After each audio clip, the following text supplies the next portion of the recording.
The heartbreaking story behind James Taylor's biggest song. Have you ever heard a song so deep that it feels like it comes from someone's soul? James Taylor's Fire and Rain is one of those songs. It's not just music, it's a true story of pain, loss, and hope. But what inspired it? Let's find out. James Taylor is one of the greatest singer-songwriters of all time. His music is soft and soothing, but behind his famous song Fire and Rain is a tragic story. He wrote it during one of the darkest times in his life.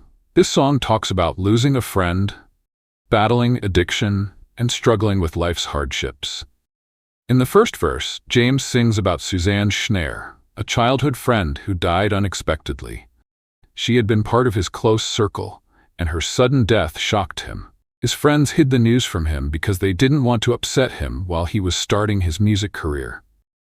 When he finally found out, he was heartbroken. Fire and Rain became his way of dealing with that pain. The second verse is about James's personal struggles. Even though he came from a privileged background, his life was not easy. His father battled alcoholism, and James himself struggled with drug addiction and depression.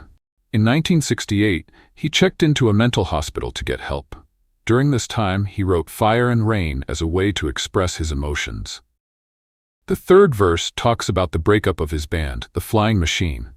James had high hopes for the band, but it failed, leaving him feeling lost. The line "Sweet dreams and flying machines and pieces on the ground" is about his disappointment. Everything he had worked for seemed to be falling apart. Despite these hardships, James Taylor didn't give up. He fought his addiction, rebuilt his career, and became a legend. His honesty in music touched millions of hearts. In the 1980s, he committed to sobriety and used his story to help others battling addiction. James Taylor turned his pain into something beautiful. And that's why this song still touches people today.